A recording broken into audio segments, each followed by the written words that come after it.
Very good evening to all of you. I hope आप सभी स्वस्थ होंगे। स्वागत है आप सभी का इस लक्ष्मीकांत सीरीज में। जैसा कि आप सभी को पता है कि मंडे टू सैटरडे आपकी एक क्लास चलती है और जिसमें मैं चर्चा करता हूं इंडियन पॉलिटी एंड कॉन्स्टिट्यूशन पर। इससे पहले के जो टॉपिक्स हैं वो टॉपिक्स आप प्लेलिस्ट में जाकर देख लीजिए। पूरी पूरी की पूरी प्लेलिस्ट बनी हुई है जिसमें सारे के सारे पुराने जितने टॉपिक्स मैंने पढ़ाए हैं सब दिए हुए हैं, ज़रूर देखिए। पूरी की पूरी कंप्लीट प्रीलिम्स के लिए फ्री में पॉलिटी यहाँ पर आपको पढ़ने को मिल रही है। इसका फ़ायदा उठाइए। आप लोगों ने बहुत दिन मुझसे कहा था कि सर पूरी पॉलिटी यूट्यूब पर फ्री में पढ़ाइए, इसीलिए मैं ये सेशन लेकर आपके समक्ष आता हूँ।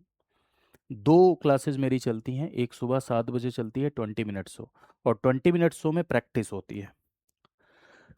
माफ़ कीजिएगा। 20 मिनट शो में 4 सवालों के साथ मैं 40 बातें बताता हूँ, ऐसी 40 बातें जो इम्पोर्टेंट हैं, जो रेलिवेंट हैं, जो ज़रूरी हैं। और दूसरा, इस लक्ष्मीकांत शो में मैं आपको थ्योरी पढ़ाता हूँ। 40-50 मिनट की एक क्लास होती है। इन दोनों क्लासेस को मिला के आपको 60 से 70 मिनट देने हैं और पूरी की पूरी पॉलिटी इससे आपकी तैयार हो जाएगी। तो चलिए शुरू करते हैं। और हाँ, अपने दोस्तों के मध्य इसे शेयर भी करना है, ध्यान रहे। संसदीय शब्द, संसद में ही हम लोग आगे बढ़ते हैं। संसदीय शब्द यानी संसदीय कार्यवाही में, पार्लियामेंट्री प्रोसीडिंग में जो शब्द प्रयोग किए जाते हैं उन्हीं शब्दों के बारे में आज हम लोग कुछ चर्चा करेंगे। इससे पहले हम लोगों ने प्रिसाइडिंग ऑफिसर के बारे में पढ़ा था, पीठासीन अधिकारी के बारे में पढ़ा था। लोकसभा में जो पीठासीन अधिकारी होते हैं, स्पीकर, डिप्टी स्पीकर, उसके बारे में पढ़ा था। राज्यसभा में जो आपके चेयरमैन एंड डिप्टी चेयरमैन होते हैं, प्रिसाइडिंग ऑफिसर, उनके बारे में हम लोग पढ़े थे। आज हम लोग कुछ संसदीय शब्दों के बारे में चर्चा करेंगे। जैसे आपने सुना होगा कि सदन का नेता और विपक्ष का नेता, ठीक है। सदन का नेता और विपक्ष का नेता शब्द आपने सुने होंगे कि सदन का नेता, विपक्ष का नेता, विप, ये सारे शब्दों के बारे में आपने सुना होगा। तो देखो मेरे भाई, सदन का नेता क्या होता है और विपक्ष का क्या नेता, नेता कौन होता है, विप कौन होता है, सचेतक कौन होता है, इन सारी बातों के बारे में मैं डिस्कस करूंगा। ध्यान से सुनिएगा।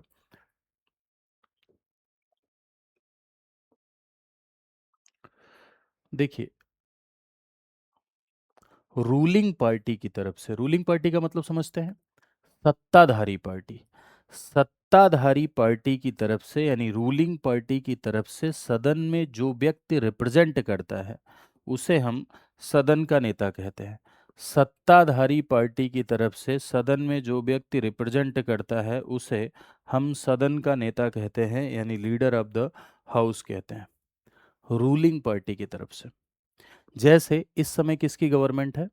इस समय एनडीए की गवर्नमेंट है। एनडीए एक गठबंधन है, नेशनल डेमोक्रेटिक अलायंस, ठीक है। तो एनडीए की तरफ से सदन का जो सबसे मुख्य नेता हुआ उसे सदन का नेता कहते हैं। सदन का नेता आपको लोकसभा में भी नजर आएगा, राज्यसभा में भी नजर आएगा। जनरली सामान्यतः लोकसभा में सदन का नेता सामान्यतः प्रधानमंत्री होता है, ठीक है। सामान्यतः लोकसभा में सदन का नेता प्राइम मिनिस्टर होता है, यानी प्रधानमंत्री होता है। लेकिन यदि प्रधानमंत्री लोकसभा का सदस्य नहीं है, मान लो प्रधानमंत्री लोकसभा से नहीं है, राज्यसभा से है, तो ऐसे में वो किसी दूसरे मंत्री को भी सदन का नेता नियुक्त कर सकता है, किसी दूसरे मंत्री को। भावार्थ समझिएगा। हाउस में सत्ताधारी पार्टी को, यानी जो पार्टी सरकार में है, सरकार को रिप्रेजेंट करने वाला जो लीडर है, जो मुख्य लीडर है, उसे लीडर ऑफ द हाउस कहते हैं, ठीक है। लोकसभा में सामान्यतः वो प्रधानमंत्री होता है, लेकिन अगर प्रधानमंत्री नहीं है तो प्रधानमंत्री किसी दूसरे मंत्री को भी नियुक्त कर सकता है। ऐसा तब होता है जब प्रधानमंत्री राज्यसभा का सदस्य होता है। अभी इस समय मोदी जी लोकसभा के सदस्य हैं, तो लोकसभा में सदन के नेता मोदी जी हैं, ठीक है। दूसरी बात यहाँ पर विपक्ष का नेता। विपक्ष का नेता जानने से पहले सबसे पहले तो ये समझना होगा व्हाट इज अपोजिशन, विपक्ष क्या है ना। तो अपोजिशन क्या है यानी विपक्ष क्या है, इस बात को यदि आप समझें तो मेरे भाइयों, ऐसी पार्टी या पार्टीज जो सरकार में हैं उनको छोड़कर जितनी भी पार्टी बची वो अपोजिशन है। सरकार के अलावा, सरकार में शामिल पार्टियों के अलावा सारी पार्टियां विपक्षी पार्टियां कहलाती हैं। अब इसको कॉन्सेप्ट को समझिएगा। सर, जो पार्टी गवर्नमेंट में, जैसे एनडीए इस समय गठबंधन है, एनडीए की गवर्नमेंट है इस समय। क्यों एनडीए की गवर्नमेंट है? क्योंकि उनके पास बहुमत है, उनके पास मेजोरिटी है। एनडीए में मुख्य पार्टी बीजेपी है और बीजेपी के साथ साथ कुछ अन्य पार्टियां भी एनडीए में शामिल हैं, like TDP, JDU, Nitish Kumar वाली। तो सरकार में शामिल पार्टी के अलावा जितनी भी पार्टियां आप देखते हैं सब अपोजिशन पार्टी है। और अपोजिशन पार्टी में एक पार्टी ऐसी होती है जिसे मुख्य विपक्षी दल का दर्जा मिलता है। मुख्य विपक्षी दल यानी मेन अपोजिशन पार्टी का दर्जा मिलता है एक पार्टी को। तो कौन सी पार्टी होती है जिसे मुख्य विपक्षी दल का दर्जा मिलता है? तो ऐसी पार्टी जो दूसरी सबसे बड़ी पार्टी होती है, जो सरकार में नहीं है। सरकार में शामिल पार्टियों के अलावा जो दूसरी सबसे बड़ी पार्टी है उसे मुख्य विपक्षी दल का दर्जा मिलता है। लेकिन एक बात का ध्यान रखना होता है कि जिसे भी मुख्य विपक्षी दल का दर्जा मिलेगा उसे कम से कम 1/10 सीटें पानी होती हैं। ये बड़ा रोचक कॉन्सेप्ट है कि यानी जो मुख्य विपक्षी दल होगा, मेन अपोजिशन पार्टी होगी, उसे मिनिमम 1/10 सीटें जीतनी है। अगर नहीं जीती है लोकसभा में मिनिमम 1/10 सीटें, तो मुख्य विपक्षी दल का दर्जा नहीं प्राप्त हो पाएगा। तो जैसे इस समय मुख्य विपक्षी दल के रूप में कौन है? कांग्रेस है। कांग्रेस ने क्या मिनिमम 1/10 सीटें जीती हैं? हाँ, ठीक है। चलो, ये तो हो गया आपका मुख्य विपक्षी दल। अब मुख्य विपक्षी दल को सदन के भीतर मुख्य तौर पर जो रिप्रेजेंट करेगा उसे विपक्ष का नेता कहेंगे, लीडर ऑफ अपोजिशन कहेंगे। डेमोक्रेसी में विपक्ष की भूमिका बहुत इंपॉर्टेंट होती है। डेमोक्रेसी में विपक्ष की भूमिका इंपॉर्टेंट इसलिए है क्योंकि विपक्ष डेमोक्रेसी को स्ट्रांग बनाता है। सरकार की नीतियों को सरकार की नीतियों की आलोचना करना, सकारात्मक तौर पर सरकार की नीतियों का पॉजिटिव नेगेटिव बताना, ऐसे मुद्दों के बारे में डिस्कस करना जो जनता के मुद्दे हैं, जिन पर सरकार का ध्यान नहीं जा रहा है, सरकार कुछ गलत कर रही है तो उस पर सवाल करना, सरकार से जवाब मांगना, ये किसी भी लोकतंत्र में आवश्यक बात है। और इस रोल को प्ले करता है अपोजिशन। अपोजिशन के होने से डिस्कशन बढ़ता है। जब डिस्कशन बढ़ता है तो कमियां निकलती हैं, कमियां निकलती हैं तो कमियां दूर होती हैं, दूर होती हैं तो इससे सरकार रिस्पॉन्सिबल होती है। किसी भी डेमोक्रेसी में अपोजिशन का स्ट्रांग होना, विपक्ष का मजबूत होना बहुत जरूरी है। अगर विपक्ष कमजोर है तो लोकतंत्र कमजोर होता है, क्योंकि अपोजिशन का होना गवर्नमेंट को मोर रिस्पॉन्सिबल बनाता है। अपोजिशन का स्ट्रांग होना गवर्नमेंट का मोर रिस्पॉन्सिबल बनाता है। लेकिन कभी कभी अपोजिशन को लेकर भी चैलेंजेस आते हैं कि अपोजिशन ऐसा रोल प्ले करता है कि कंस्ट्रक्टिव क्रिटिसिज्म को छोड़कर हर चीज पे क्रिटिसाइज करने लगता है, ऊट पटांग चीजें करने लगता है। तो ये विपक्ष का भी डिमेरिट होता है। खैर, इस पर हमें ज्यादा चर्चा इस पर नहीं करनी है। हाँ, तो जो मुख्य विपक्षी दल है उसका प्रमुख नेता आपको लोकसभा में भी दिखाई पड़ेगा, राज्यसभा में भी दिखाई पड़ेगा, और इसी को विपक्ष का नेता कहते हैं। विपक्ष के नेता पद की जो शुरुआत हुई मेरे भाई, वो 1969 में, 1969 में विपक्ष के नेता पद की शुरुआत हुई। लोकसभा में जो पहले विपक्ष के नेता थे, लोकसभा में जो पहले विपक्ष के नेता थे वो थे राम सुभग सिंह। ठीक है, राम सुभग सिंह ये लोकसभा में पहले विपक्ष के नेता। और राज्यसभा में जो पहले विपक्ष के नेता थे वो थे आपके श्याम नंदन मिश्रा। श्याम नंदन मिश्रा ये पहले विपक्ष के नेता राज्यसभा में। 1969 इस पद की शुरुआत। 1977 में विपक्ष के नेता पद को वैधानिक बना दिया गया, यानी इसे लीगलाइज कर दिया गया। कब किया गया? 1977 में। 1977 में विपक्ष के नेता के पद को वैधानिक दर्जा दिया गया। विपक्षी नेता वेतन भत्ता अधिनियम के तहत इसे लीगलाइज किया गया। और ये बड़ा रोचक कॉन्सेप्ट है कि इस समय विपक्ष के नेता को कैबिनेट मंत्री स्तर की सुविधाएं मिलती हैं। क्या? विपक्ष के नेता को कैबिनेट मंत्री स्तर की सुविधाएं मिलती हैं। तो इससे बहुत सवाल बनते हैं, बहुत ध्यान से सुनना, ठीक है। इससे ढेर सारे सवाल बनते हैं। मैंने आपसे कहा कि सदन का नेता लोकसभा में सामान्यतः कौन होता है? प्राइम मिनिस्टर होता है, ठीक है। अगर प्राइम मिनिस्टर लोकसभा से नहीं है तो कोई और होता है। सदन का नेता गवर्नमेंट को रिप्रेजेंट करता है, सरकार को रिप्रेजेंट करता है, ठीक है। ये बात मैंने आपको बताई। देखो, लोकसभा में प्रधानमंत्री और राज्यसभा में प्रधानमंत्री के द्वारा नियुक्त कोई व्यक्ति सदन के नेता का रोल प्ले करेगा, यानी लीडर ऑफ द हाउस का रोल प्ले करेगा। दूसरा, विपक्ष का नेता। विपक्ष के नेता को आईओआर जेनिक्स ने क्या कहा? भविष्य का प्रधानमंत्री कहा। यह भी कभी कभी स्टेटमेंट पूछ लिया जाता है कि किसे किसने विपक्ष के नेता को भविष्य का प्रधानमंत्री कहा? फ्यूचर प्राइम मिनिस्टर कहा जाता है या इसे अल्टरनेट प्राइम मिनिस्टर कहा जाता है? क्योंकि जाहिर सी बात है, ऐसा इसलिए कहा जाता है कि अगर सरकार गिर गई तो अपोजिशन के पास एक मौका होता है मेजोरिटी दिखाने का। अगर अपोजिशन मेजोरिटी दिखा दिया तो जाहिर सी बात है कि जो विपक्ष का नेता होगा उसके प्रधानमंत्री बनने के चांस होते हैं। ठीक है, 1969 में ये जो जैसे लिखा 1969 में पद की क्या हुई शुरुआत हुई, थोड़ा सा मिसप्रिंट है ध्यान रखिएगा। 1969 में 1969 में क्या हुआ, पद के शुरुआत हुई इसकी, और इसे लीगल बॉडी कब बनाया जाएगा भैया, तो इसे लीगल बॉडी बनाया जाएगा 1977 में। 1977 में क्या हुआ, इसे लीगल बॉडी बनाया जाएगा। इसे कैबिनेट मंत्री स्तर का दर्जा, कैबिनेट मंत्री स्तर की सुविधाएं मिलती हैं विपक्ष के नेता को, ध्यान रखिएगा, विपक्ष के नेता को कैबिनेट मंत्री स्तर की सुविधाएं मिलती है। प्रमुख विपक्षी दल का दर्जा उसे मिलता है जिसे मिनिमम टोटल जो स्ट्रेंथ है लोकसभा की, टोटल सीट का अगर 1/10 मिलता है तब। दोनों सदनों में विपक्ष के नेता होते हैं, जी हाँ, दोनों सदनों में आपको विपक्ष के नेता नजर आएंगे। तो विपक्ष के नेता के बारे में आपने सुन लिया। देखो सवाल क्या पूछा जाता है, पद की शुरुआत 1969, लीगलाइज कब किया गया, 1977 में। कैबिनेट मंत्री स्तर की सुविधा मिलती है, यस मिलती है। पहले कौन थे लोकसभा के, रामसुभग सिंह। राज्यसभा के पहले विपक्ष के नेता कौन थे, श्याम नंदन मिश्रा। प्रमुख विपक्षी दल का दर्जा प्राप्त करने के लिए मिनिमम कितनी सीटें जीतनी होगी लोकसभा में, 1/10 सीटें जीतनी होगी। ठीक है, चलिए आगे आते हैं आप लोग। अब तीसरा जो पॉइंट उसमें लिखा हुआ था, विप यानी सचेतक। सचेतक किसे कहते हैं एक बात समझिएगा। तो सचेतक का मतलब समझाने के लिए जरा इधर मेरी बात को ध्यान दीजिए। जैसे मान लीजिए कि ये सदन है, सदन में ये 4 लोग मान लो किसी ए पार्टी के मेंबर हैं, ये 5 लोग मान लो, 6 लोग किसी बी पार्टी के मेंबर हैं। तो अलग अलग पार्टी का रिप्रेजेंटेशन होता है ना हाउस में, लोकसभा में भी अलग अलग पार्टी है, राज्यसभा में भी अलग अलग पार्टी है।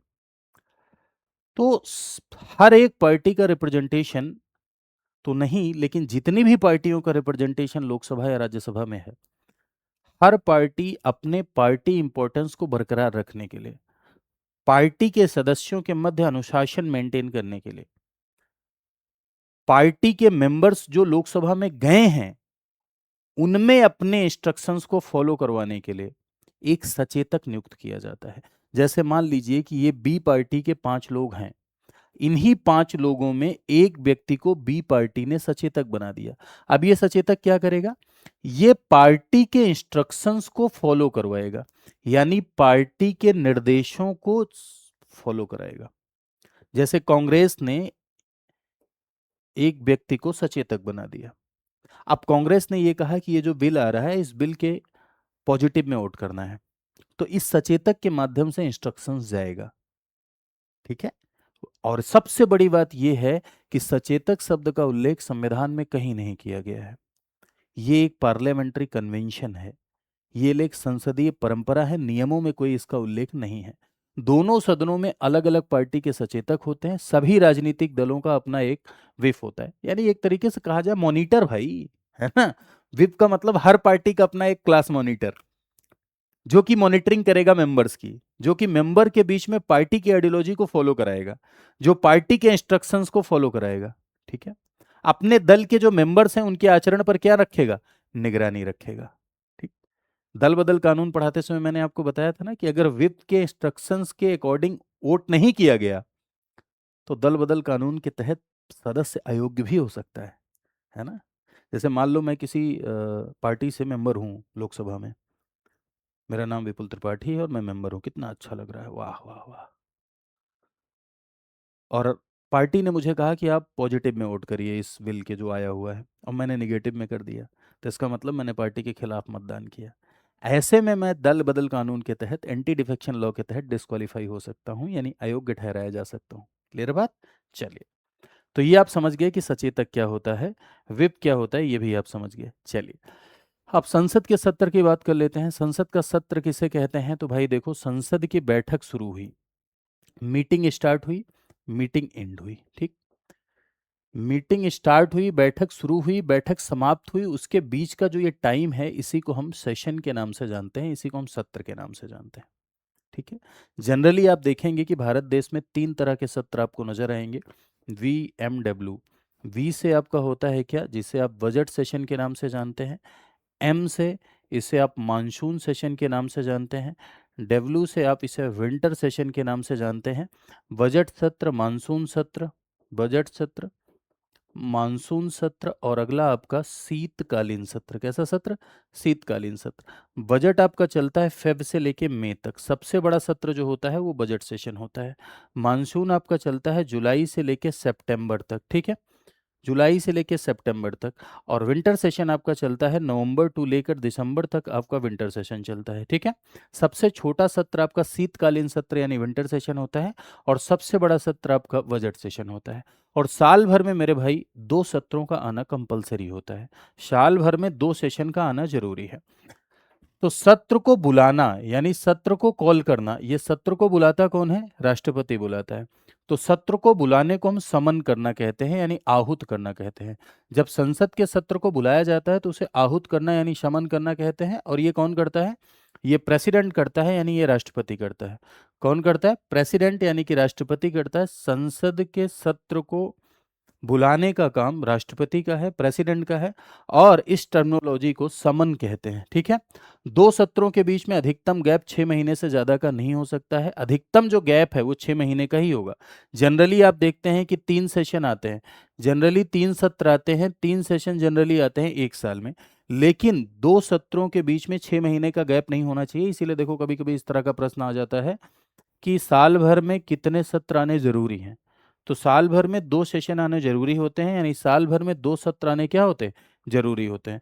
तो सत्र बुलाना उसे शमन करना कहते हैं। और सत्र को जब इंड किया जाता है, समाप्त किया जाता है, तब हम उसे आहूत करना। हालांकि देखो सत्र जरूरी नहीं है कि राष्ट्रपति अपने विवेक से बुला रहा है, नहीं, अपने विवेक से नहीं बुलाता, बल्कि वो काउंसिल ऑफ मिनिस्टर की सलाह पर बुलाएगा, काउंसिल ऑफ मिनिस्टर मंत्रिपरिषद की सलाह पर बुलाएगा। लेकिन जब बुलाते हैं तो उसे हम शमन करना कहते हैं। सत्र को जब एंड किया जाता है तो उसे हम सत्रावसान कहते हैं। नेक्स्ट है आपका स्थगन। स्थगन किसे कहा जाता है? तो पहले देखो सत्रावसान समझा देते हैं, फिर स्थगन पर आते हैं। सत्रावसान जिसे प्रोरोगेशन, सत्रावसान भी राष्ट्रपति के द्वारा किया जाता है, ठीक है। तो देखो सत्रावसान, माफ कीजिएगा थोड़ा सा टाइपिंग एरर है, मैं अलग से आपको चीज़ों को समझाता हूँ। यदि बात सत्रावसान की जाती है, यदि बात सत्रावसान की जाती है तो हमेशा ध्यान रखिए, सत्रावसान मीन्स सदन को क्या करना? सत्र को इंड करना, ठीक है। सत्र को इंड करने को क्या कहते हैं? सत्रावसान कहते हैं, ठीक। और ये कौन करता है? ये बाई प्रेसिडेंट यानी राष्ट्रपति के द्वारा किया जाता है। सत्र बुलाने को क्या कहते हैं? शमन करना कहते हैं। और शमन भी किसके द्वारा किया जाता है? बाई प्रेसिडेंट किया जाता है। इसे आहूत करना कहते हैं। ये राष्ट्रपति की विधायी शक्ति होती है, ये राष्ट्रपति की लेजिस्लेटिव पावर होती है। लेकिन क्या राष्ट्रपति इस पावर का प्रयोग अपने विवेक से करता है? नहीं, अपने विवेक से नहीं करता है, ठीक है। जब लोकसभा राज्यसभा दोनों को एक साथ बुलाया जाता है तब हम उसे ज्वाइंट सिटिंग कहते हैं, संयुक्त सत्र कहते हैं। और संयुक्त सत्र को भी शमन कौन करता है? प्रेसिडेंट ही करता है। उसको भी शमन प्रेसिडेंट करता है यानी राष्ट्रपति ही करता है। तो ये तो आप समझ गए, ठीक। अब यहां पर एक बात निकल कर सामने आती है, एडजर्नमेंट। एडजर्नमेंट जिसे आप कहते हैं स्थगन। स्थगन का क्या मतलब है भाई? स्थगन का मतलब ये होता है जब बीच में ब्रेक होता है, बैठक को कुछ समय के लिए, कुछ घंटों के लिए, कुछ दिनों के लिए क्या करना? निलंबित करना, ब्रेक देना। देखो सत्र जब एंड हो जाता है तब वो सत्रावसान है। लेकिन बीच में जब ब्रेक होता है मेरे भाई, बीच में जब ब्रेक होता है तब हम उसे क्या कहते हैं? तब हम उसे स्थगन कहते हैं यानी एडजर्नमेंट कहते हैं। जैसे पार्लियामेंट का जो स्टैंडर्ड टाइम है वो 11 से 1, 1 बजे फिर लंच होता है, फिर 2 से 6, ये पार्लियामेंट का स्टैंडर्ड टाइम होता है यानी मानक समय होता है। लेकिन इसके अलावा भी अगर मान लो 9 बजे तक संसद चल रही है तो मास्टर की खोपड़ी नहीं फोड़ देना है। वो डिपेंड करता है प्रिसाइडिंग ऑफिसर के ऊपर, वो पीठासीन अधिकारी के ऊपर डिपेंड करता है कि पीठासीन अधिकारी उसे चाहे तो और समय बढ़ा सकता है। पीठासीन अधिकारी चाहे तो बीच में उसे एडजन भी कर सकता है। एडजन कर सकता है, देखो जब 2 घंटे के लिए, 2 दिन के लिए, 3 घंटे के लिए, 4 दिन के लिए एडजन किया जाता है यानी निश्चित समय बताकर, इस बात को बहुत ध्यान से सुनना, जब टाइम बताकर एडजन किया जाता है, जब एक समय सीमा को बताकर स्थगित किया जाता है, टाइम बताकर एडजन किया जाता है, तब हम उसे नॉर्मल एडजनमेंट कहते हैं। कौन करता है? प्रिसाइडिंग ऑफिसर पीठासीन अधिकारी यानी स्पीकर चेयरमैन करता है। पीठासीन अधिकारी मतलब स्पीकर चेयरमैन करता है। जब कुछ घंटों के लिए, कुछ दिनों के लिए निलंबित किया जाता है, ब्रेक दिया जाता है, तो उसे हम एडजर्नमेंट कहते हैं। कहते हैं ना, देखो लोकसभा का स्पीकर बोलता है 2 घंटे के लिए सत्र स्थगित किया जाता है, बहुत ज्यादा हो हल्ला करने लगते हैं, बहुत ज्यादा मारपीट करने लगते हैं। मारपीट तो खैर नहीं करते, पेपर ऊपर फेंकने लगते हैं, हो हल्ला करने लगते हैं, चिल्लाने लगते हैं, सदन नहीं चलने देते हैं, तो देखो स्थगित कर दिया जाता है। तो जब टाइम बता के एडजर्न किया जाए तो that is called normal adjournment. लेकिन जब अनिश्चित काल के लिए स्थगित कर दिया जाता है, कैसे भैया, अनिश्चित काल के लिए जब स्थगित कर दिया जाता है तो दैट इज कॉल्ड क्या, तब हम उसे साइन डाई एडजर्नमेंट कहते हैं। और साइन डाई एडजर्नमेंट अनिश्चित काल के लिए जब स्थगित किया जाता है तब हम उसे साइन डाई एडजर्नमेंट कहते हैं।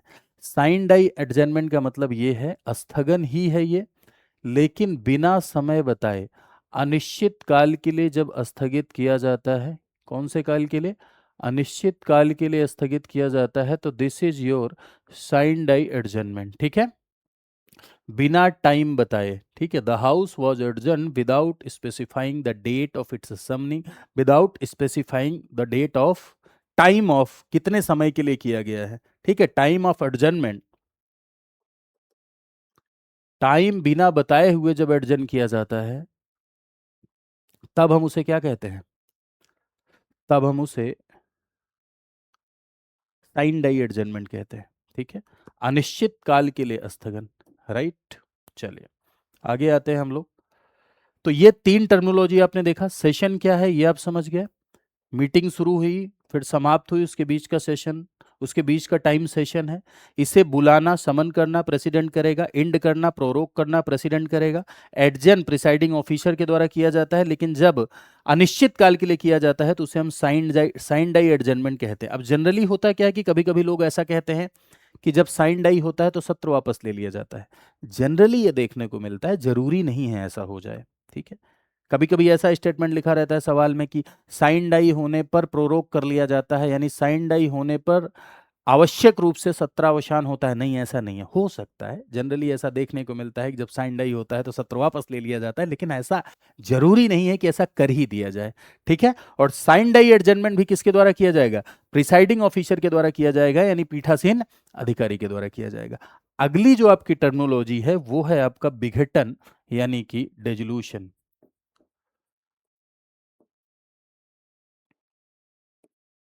विघटन, विघटन जिसे आप डेजोल्यूशन कहते हैं, भंग होना। तो एक बात समझिएगा कि भंग होना या विघटित होना सिर्फ और सिर्फ किसका होता है, सिर्फ लोकसभा का होता है। सिर्फ लोकसभा डिसॉल्व होती है, राज्यसभा कभी भी डिसॉल्व नहीं होती, राज्यसभा भंग नहीं होती। ठीक है, राज्यसभा एक परमानेंट हाउस है, राज्यसभा परमानेंट हाउस है, ये सिंबल ऑफ कॉन्टिन्यूटी है, ये हमेशा चलती रहती है, ये डिसॉल्व नहीं होती है। लेकिन यदि आप बात किसकी करें, यदि आप बात लोकसभा की करें मेरे भाई, तो लोकसभा क्या होती है, लोकसभा डिसॉल्व हो जाती है, यानी लोकसभा भंग होती है। लेकिन राज्यसभा डिसॉल्व नहीं होती है, राज्यसभा भंग नहीं होती है। कब कब लोकसभा भंग होती है, तो लोकसभा विधेयक, लोकसभा का यदि हम विघटन की बात करें तो हमेशा ध्यान रखिएगा मेरे भाई कि लोकसभा का विघटन किन स्थितियों में होता है।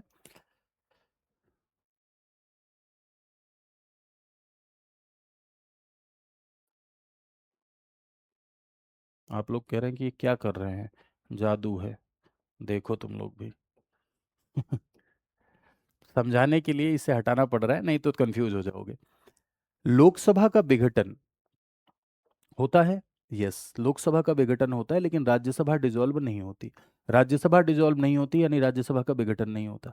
लोकसभा का विघटन होता है कब कब, कौन कौन सी स्थितियों में, तो लोकसभा का कार्यकाल 5 ईयर है, 5 साल का कार्यकाल है, तो इस 5 साल में लोकसभा क्या हो जाएगी, डिसॉल्व हो जाएगी।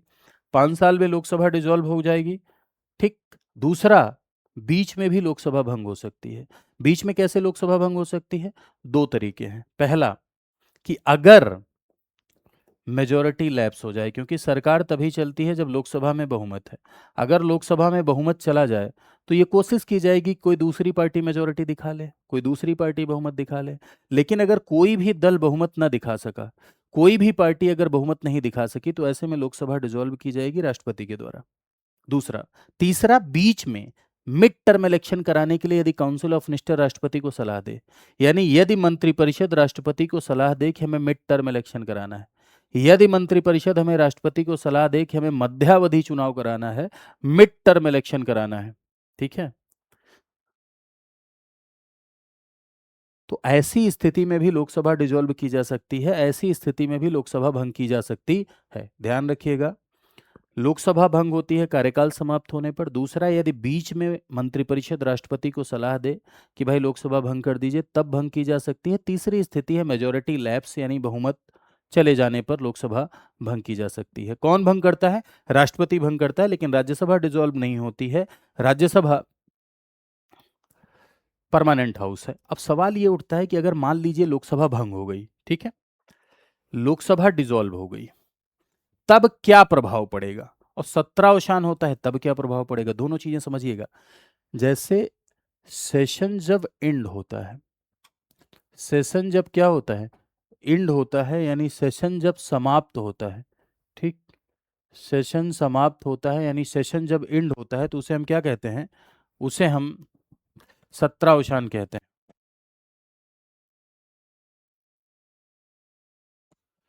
सत्र जब समाप्त होता है, सेशन जब एंड होता है तो उसे हम सत्रावसान कहते हैं, ठीक है, राइट।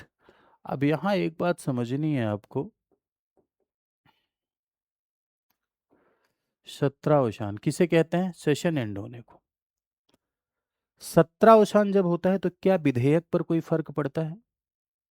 कोई प्रस्ताव नोटिस चल रहा है सदन में तो उस पर कोई फर्क पड़ता है? तो मेरे भाई कोई फर्क नहीं पड़ता, ना बिल पर कोई फर्क पड़ता है, ना नोटिस पर कोई फर्क पड़ता है, मोशन प्रपोजल पे कोई फर्क नहीं पड़ता। हाँ, अगली बार जब दोबारा सत्र आए तो सूचना देके नोटिस देके फिर से शुरू कर सकते हैं, समाप्त नहीं होते हैं। कोई चीज चल रही, कोई चीज समाप्त नहीं होगी सत्रावसान होने पे, ध्यान रखना इस बात को। और अडजन होने पर भी समाप्त नहीं होती, स्थगन पे भी।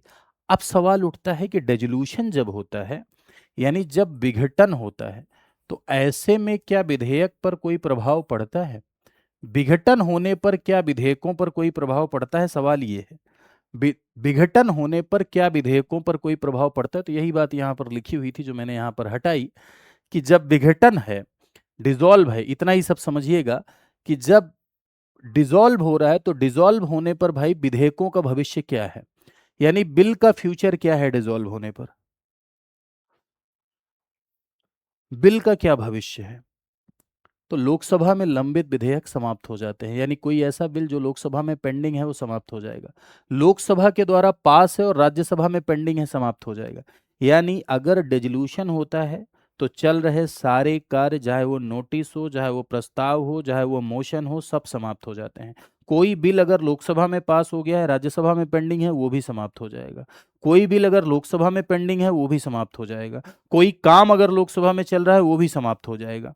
लेकिन यहां सबसे इंपॉर्टेंट पॉइंट आपको क्या ध्यान रखना है? सबसे इंपॉर्टेंट पॉइंट यहां आपको यह ध्यान रखना है कि जब लोकसभा डिसॉल्व हो जाती है, तब किन विधेयकों पर कोई फर्क नहीं पड़ता। ध्यान रखना, यह सवाल है, क्योंकि ये तो आपको पता है कि सत्रावसान होता है तो कुछ समाप्त नहीं होता, डिसॉल्व हो जाता है तो समाप्त हो जाता है, ये तो आप जानते हैं, तो आप रटे हुए हैं, रट लिए अभी। लेकिन सवाल यहां यह है कि डिसॉल्व होने पर, यानी विघटन होने पर, ठीक है, विघटन होने पर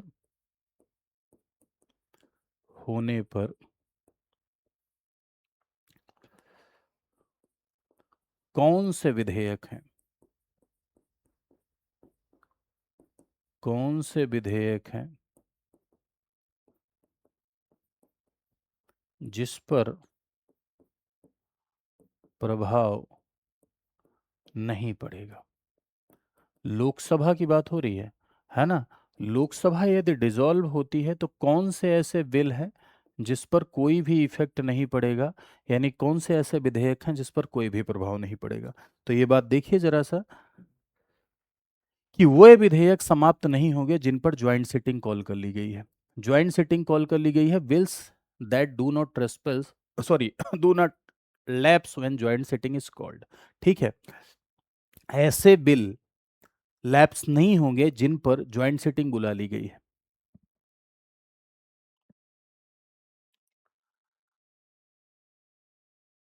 दूसरा, कोई ऐसा देखो, ज्वाइंट सिटिंग कौन बुलाता है? राष्ट्रपति बुलाता है, लेकिन उसको चेयर स्पीकर करता है। इसके बारे में आगे चल के विस्तार से पढ़ेंगे। लेकिन अगर किसी भी विधेयक पर संयुक्त अधिवेशन बुला लिया गया है तो लोकसभा भंग होने पर भी उस पर कोई प्रभाव नहीं पड़ेगा, पहली स्थिति। दूसरी स्थिति देखो, कोई भी बिल अगर लोकसभा राज्यसभा में पास हो गया और पहुंचा राष्ट्रपति के पास, तो जब तक राष्ट्रपति सिग्नेचर नहीं करेगा तब तो एक्ट नहीं बनेगा ना।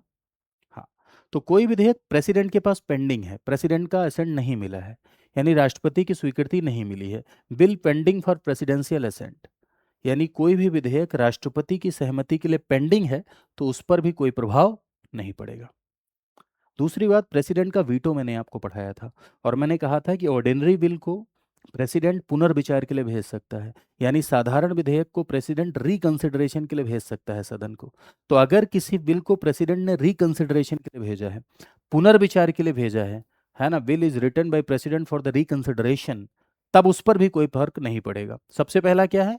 सबसे पहला ये है कि अगर ज्वाइंट सिटिंग कॉल कर ली गई है, इसमें थोड़ा टाइपिंग एरर है, ज्वाइंट सिटिंग कॉल कर ली गई है तब विधेयक पर कोई फर्क नहीं पड़ेगा। सेकंड, राष्ट्रपति के पास पेंडिंग है तब फर्क नहीं पड़ेगा। प्रेसिडेंट ने रिकंसिडरेशन के लिए भेज दिया तब फर्क नहीं पड़ेगा। और चौथा, कोई बिल राज्यसभा में आया है और राज्यसभा में ही पेंडिंग है, अभी उसका लोकसभा में सामना नहीं हुआ है, तो इस पर कोई फर्क नहीं पड़ेगा। तो ये चार ऐसे विधेयक हैं, लोकसभा भंग होने के बाद भी इन पर कोई प्रभाव नहीं पड़ता है, यानी लोकसभा डिसॉल्व होने के बाद भी इन पर कोई प्रभाव नहीं पड़ता है। क्लियर बात? चलिए, आई होप आप समझ गए होंगे। नेक्स्ट टर्मिनोलॉजी पर आते हैं। अगला है आपका कोरम। कोरम क्या होता है भैया? कोरम का मतलब होता है एक मिनिमम नंबर, जिसे हिंदी में गणपूर्ति कहते हैं, एक मिनिमम संख्या जो सदन को चलाने के लिए जरूरी है ना। लोकसभा में भी 1/10 चाहिए, राज्यसभा में भी 1/10 चाहिए, यानी 55 लोग होने चाहिए लोकसभा में सदन को चलाने के लिए, 25 लोग होने चाहिए राज्यसभा चलने के लिए। ठीक है। और इसे मेंटेन करने की जिम्मेवारी प्रिसाइडिंग ऑफिसर की होती है, पीठासीन अधिकारी की होती है। यानी सदन की कार्यवाही के संचालन हेतु जो न्यूनतम सदस्य संख्या जरूरी है, minimum number of member to conduct the proceeding of the house, उसे हम कोरम कहते हैं, यानी उसे हम गणपूर्ति कहते हैं। ठीक है। अगर कोरम मेंटेन नहीं है, अगर कोरम मेंटेन नहीं है तो किसकी ये जिम्मेदारी है कि सदन को स्थगित कर दे, कार्यवाही को निलंबित कर दे? तो ये जिम्मेदारी प्रिसाइडिंग ऑफिसर की होती है, ये जिम्मेदारी पीठासीन अधिकारी की होती है। क्लियर है बात? चलिए आगे आते हैं हम लोग। अब देखो, सदन में जो मतदान होता है, आपने देखा होगा कि अगर आप संसद टीवी देखे हो तो संसद टीवी आपने जब देखा होगा तो देखो, सदन में जब मतदान होता है तो पक्ष में मतदान होता है तो उसके लिए अये बोला जाता है, विपक्ष में मतदान होता है तो उसके लिए नो बोला जाता है। ठीक है। और इसको कौन डिसाइड करता है? लोकसभा में इसे डिसाइड किया जाता है लोकसभा अध्यक्ष के द्वारा, यानी स्पीकर के द्वारा इसे डिसाइड किया जाता है। नोज इसका मतलब ये है कि निगेटिव में वोटिंग कर रही है, ना कर रहे हैं लोग। एस इसका मतलब ये है कि हाँ कर रहे हैं लोग। ठीक है। हाँ। और अगर मान लो ये चीज स्पष्ट नहीं हुई कि कौन पक्ष में मतदान कर रहा है कौन विपक्ष में मतदान कर रहा है, तो स्पीकर क्या करता है? सदस्यों को अपने स्थान पर उठने का आदेश देता है, अगर मान लो पक्ष विपक्ष गिनकर स्पष्ट न हुए तो।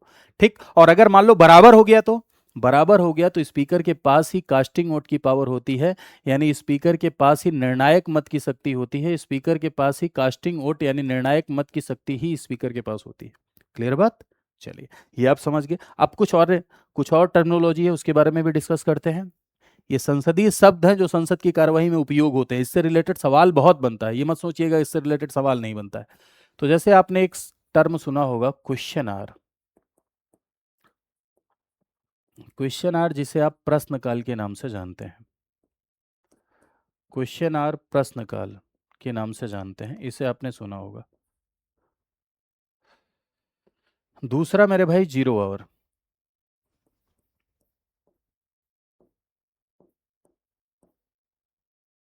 जिसे शून्य काल के नाम से जानते हैं।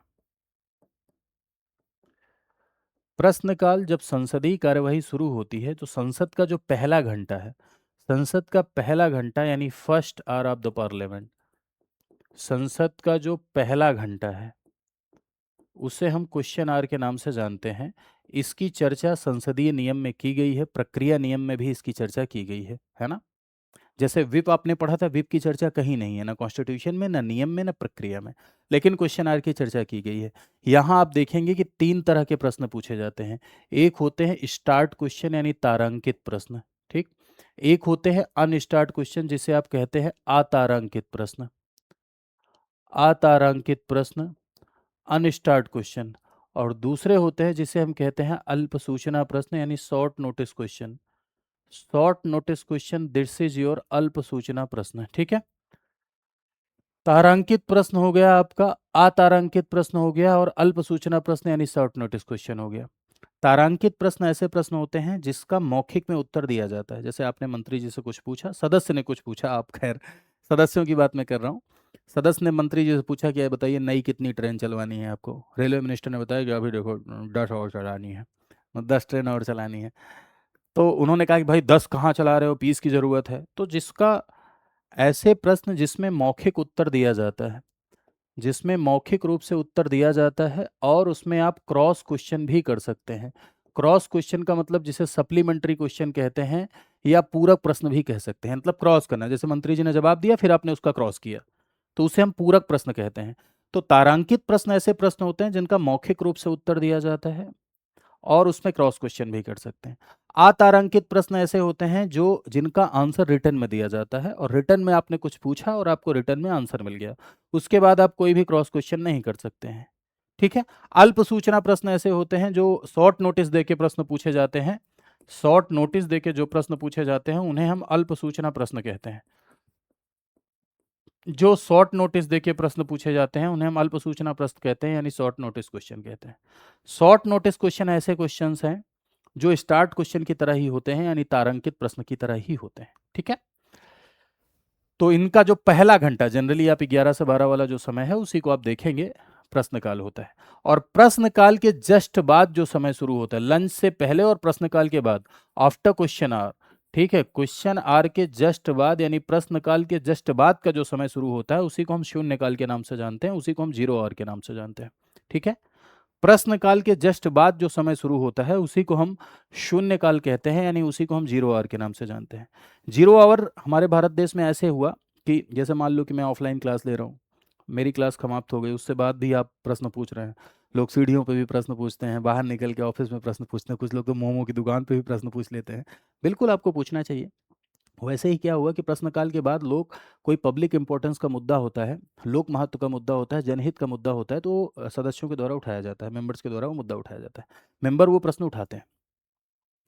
तो ये प्रचलन चलने लगा, ये प्रक्रिया चलने लगी, तो मीडिया ने इसे 0 आवर का नाम दे दिया। ये इंडियन इनोवेशन है, ये भारतीय नवाचार है, ये कहीं से लिया गया नहीं है। एक बार प्रश्न आया था कनाडा, अफ्रीका, ऑस्ट्रेलिया कहाँ से लिया गया है, और नीचे भारत लिखा था, लोग कंफ्यूज हो गए। तो ये इंडियन कॉन्सेप्ट ही है, ये इंडियन मीडिया के द्वारा ये नाम दिया गया 0 आवर का। इसका उल्लेख कहीं नहीं किया गया है, ना तो किसी प्रोसीजर में, ना तो किसी रूल में, ना तो कॉन्स्टिट्यूशन में, कहीं भी इसका उल्लेख नहीं है, कहीं भी किसी भी जगह इसका उल्लेख नहीं है। एक तरीके से ये पार्लियामेंट्री कन्वेंशन है। क्या ये मेरे भाई, ये पार्लियामेंट्री कन्वेंशन है, जिसे आप कह सकते हैं कि ये एक संसदीय परंपरा है। क्या है, संसदीय परंपरा है, यानी पार्लियामेंट्री कन्वेंशन है। इसका उल्लेख कहीं भी नियम प्रक्रिया में नहीं किया गया है। क्लियर बात। तो चलिए, इसके बाद कुछ टर्मिनोलॉजीज और हैं जिसको हम लोग नेक्स्ट क्लास में कवर करेंगे। तो आई होप आपने सेशन को एंजॉय किया होगा। जरूर बताइएगा कि आपको ये सत्र कैसा लगा। ठीक है, मैंने धीरे धीरे बताया क्योंकि ये क्या है, ये टर्म्स ऐसे हैं जिससे सवाल बहुत बनते हैं, इसलिए धीरे धीरे मैंने समझाया। लेकिन फिर भी अगर आपको लगता हो कि आपको पूरा क्लियर नहीं हुआ तो एक बार दोबारा देख लीजिएगा। एक बार स्पीड इसकी बढ़ाइएगा, 2x की स्पीड करिएगा और दोबारा देख लीजिएगा, तो चीज़ें क्या हो जाएंगी, आपको क्लियर हो जाएंगी। ठीक है। साथ ही साथ मेरे भाई, यदि आप हमारे साथ जुड़ के पूरी की पूरी कंप्लीट प्रिपरेशन करना चाहते हैं, कंप्लीट पूरी की पूरी तैयारी करना चाहते हैं, तो एक बार फिर से एक पावर प्ले सेल चल रही है हमारे यहाँ, है ना। इस समय देखो T20 मैच चल रहा है, और उसके उपलक्ष्य में हमारा स्टडी IQ परिवार एक सेल चला रहा है, पावर प्ले सेल। और इसमें आपको फ्लैट 50% का डिस्काउंट मिल रहा है सारे के सारे कोर्सेज पर, जिसमें जो सबसे इम्पोर्टेंट प्रोग्राम है वो है आरंभ। आरंभ मेरे भाई एक ऐसा प्रोग्राम है जिसमें प्री, मेंस और इंटरव्यू तीनों की प्रिपरेशन कराई जाती है। प्री की भी, मेंस की भी और इंटरव्यू की, तीनों की प्रिपरेशन आरंभ में कराई जाती है। ये एक फाउंडेशन बैच है जिसमें पूरा का पूरा आपका फाउंडेशन डेवलप किया जाता है, पूरा का पूरा फाउंडेशन आपको पढ़ाया जाता है। ठीक है। इसमें आरंभ में दो तरह के बैचेज हैं, एक गोल्ड है एक प्लेटिनम है। दोनों में क्या डिफरेंसेस हैं ये आपको मैं बताता हूँ, लेकिन उससे पहले ये देख लीजिए कि भाई गोल्ड यदि आप परचेज करना चाहते हैं तो उसका जो प्राइस है 9,999 रुपये, और प्लेटिनम का इस समय 16,999 रुपये है। और ये जो प्राइस है आपका, ये फ्लैट 50% डिस्काउंट है। ये तब मिलेगा जब आप ये कोड अप्लाई करेंगे, हुई एल लाइव। ये आपकी श्रद्धा पर है कोड लगाना, हर फैकल्टी का अपना अपना कोड होता है भाई। तो अगर आप लगाते हैं तो इससे आपका प्रेम जाहिर होता है, आप कोई भी कोड अप्लाई करें। Platinum 16,999, gold 9,999। और आप लोग सोच रहे होंगे इन दोनों में क्या डिफरेंस है भाई। तो देखो, गोल्ड और प्लेटिनम में डिफरेंस ये होता है कि यदि आप गोल्ड परचेज करते हैं तो गोल्ड में आपको क्या मिलता है, गोल्ड में आपको 1100 प्लस घंटे की क्लास मिलती है, इंटरव्यू गाइडेंस प्रोग्राम मिलता है, मेंटोरशिप मिलती है। Interview guidance program, mentorship, 1100 plus घंटे की क्लासेस, प्लस आपको करंट अफेयर की मैगजीन मिलती है और 2 साल की वैलिडिटी मिलती है। जिन लोगों को कंप्लीट सिलेबस पढ़ना है वो गोल्ड के साथ जाएं। अब आ जाते हैं प्लेटिनम पर। प्लेटिनम में जो गोल्ड वाला फीचर है वो तो मिलता ही है, साथ ही साथ ये 4 साल की वैलिडिटी हो जाती है और 5 कोर्स एक्स्ट्रा, 5 कोर्स एक्स्ट्रा। एक फाउंडेशन का रिकॉर्डेड कोर्स, एक प्री का क्रैश कोर्स रिकॉर्डेड, एक रिवीजन के लिए आपका प्री का कोर्स, एक एमसीक्यू का कोर्स आपका, और एक आपका आंसर राइटिंग का कोर्स यानी उत्तर लेखन का एक कोर्स आपको मिलता है। इसके साथ ही साथ आंसर राइटिंग का कोर्स तो मिलता ही है, इसके साथ ही साथ आपको किताबें आपके घर जाती हैं। एनसीईआरटी का भी एक कोर्स आपको मिलता है। तो पूरा, अगर आप टेस्ट सीरीज और किताबों के अलावा कुछ भी नहीं खरीदना चाहते हैं, आप चाहते हैं टेस्ट सीरीज और बुक के अलावा आप कुछ भी ना खरीदें, स्टडी आईक्यू के ऊपर डिपेंड रहें, तो आप प्लेटिनम के साथ जाएं। कैसे आप इसे परचेज कर सकते हैं, तो इसके लिए मेरे भाई आपको जानना होगा studyIQ.com पर। इस तरह से आप जाइए स्टडी आई क्यू पर, www.studyIQ.com पर जाइए और यहाँ पॉपुलर ऑनलाइन कोर्स पर जाइए, स्टेट पीसीएस पे क्लिक करिए, उत्तर प्रदेश पे क्लिक करिए। उत्तर प्रदेश पे जब आप क्लिक करेंगे मेरे भाइयों तो आप ये देखेंगे कि यहाँ पर दिख रहा है आपको आरंभ फाउंडेशन 20। दो तरह के बैच हैं, गोल्ड प्लेटिनम। इसके बारे में अच्छे से पढ़ लीजिए, यहाँ जाके पढ़ जरूर लिया करिए कि क्या क्या मिल रहा है। डाउनलोड करके पूरा का पूरा डाउनलोड करके आप पढ़ा करिए कि क्या मिल रहा है, क्या शेड्यूल है, कैसे कैसे पढ़ाया जाएगा। जरूर पहले जागो ग्राहक जागो, पूरा पढ़ा करो पहले। पढ़ने के बाद इस नंबर पे कॉल किया करो, 9289996923। और इस नंबर पे कॉल किया करो, कॉल करने के बाद पूरी प्रॉपर काउंसलिंग लो। फ्री में काउंसलिंग दी जा रही है हमारे द्वारा। सब कुछ पूछो, जितनी भी क्वेरीज हैं सब क्वेरीज का आपको जवाब मिलेगा। पूरी तरीके से आश्वस्त हो जाओ, ठीक है। फिर उसके बाद आप बाई नाउ पे क्लिक करो, कूपन कोड लगाओ VL लाइव, इनरोल करो और अपनी तैयारी को बेहतर बनाओ, ठीक है।